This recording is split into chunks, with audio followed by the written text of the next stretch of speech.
Good afternoon, everyone. A privilege to be together with you in the physical and the virtual space, and it's also a shame that we have to be here, as others have said. My name's Megan Smith. I am an outreach worker with the House of Hope, and in the course of my job day to day, I have the opportunity of meeting and talking and hearing from a lot of people who are staying outside, including a lot of people who are staying in their cars. And what strikes me is that people are doing incredible things with not enough resources and are amazingly ingenious about how to survive in our deeply broken system. And it underscores to me every single day that all of the language that's so often put out there about people who are homeless, especially people who are street homeless, that they are non-compliant, that they are treatment resistant, that they don't want to be in a better situation, that they refuse services, that all of that is an absolute myth. People want to connect and people want housing, but people need resources that are available to them, and people need resources that treat them like dignity, that treat them like the adults that they are, and don't try to control or paternalize somebody just because they're poor. And underscoring what others have said, no one here today is saying that a safe parking lot is a solution to this crisis, and it is a crisis. A safe parking lot is a stopgap measure until we create a system that sees housing as a human right and creates enough housing for everyone to live in. But housing doesn't do anyone any good if people die on the way to it, or people become incarcerated on the way to it, or people are harmed waiting for it. And so a safe parking lot is simply that.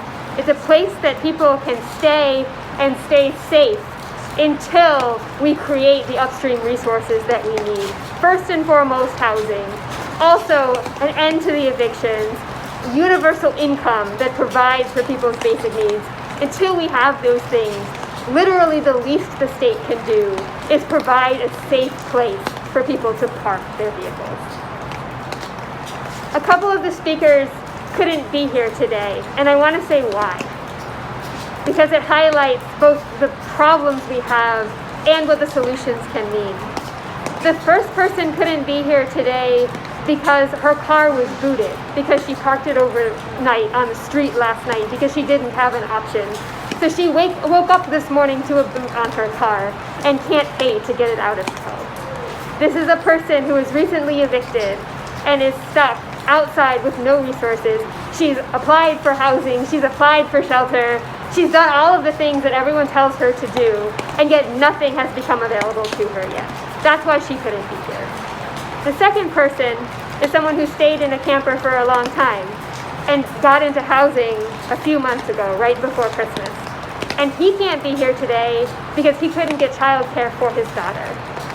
And that is kind of the best problem to have. Since being in housing, he's had the opportunity to reconnect with family. He's had the opportunity to be available to his family in a way that he couldn't when he didn't have a place to be. And so I'm glad that he can't be here, because I'm glad that he gets to spend time with his daughter, because he now has a place to spend time with her that's safe for them both. And I just want to underscore that while we're here today to talk about the issue of vehicle stayers and the need for a safe parking lot, this issue isn't divorced from all the other issues that we're seeing every day. As we speak, there's people in tents in Pawtucket who are facing imminent removal from their spots in the name of redevelopment.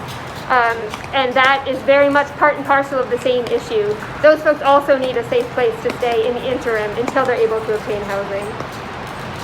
People are constantly told all the places that they can't stay. People are constantly told they need to move, but no one's ever told where they can stay. And in my opinion, that's both stupid and cruel. And in terms of what a safe parking lot means and how much resources it would require, as others have said, the outreach folks are already in touch with those staying outside. I've had the privilege of knowing and working with these individuals in many cases for months, if not years. And I hope to stay connected with them. And all that having a safe parking lot will do is, one, keep them safe, first and foremost. And also it'll make it easier for us to stay connected with each other so that we can work more effectively on all of their goals and next steps in their housing process. So in conclusion, we're here today to demand of Governor McKee an answer to this crisis. And I'm aware that Governor McKee inherited this. And so I welcome the opportunity for him also to be the one to resolve this. And as a first step, that means a safe parking lot. And on an ongoing basis, that means an ongoing investment in affordable housing in Rhode Island.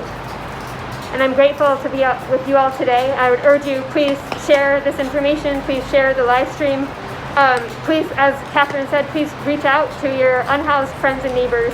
And if you're in a position to give materially, whether that's by loaning your lot or your land to people who have no options, or whether that means offering gift cards or money or other financial resources, again, if you're in a place to do so, we also welcome that. But the biggest thing is spread awareness and be kind to your neighbors, particularly the unhoused ones.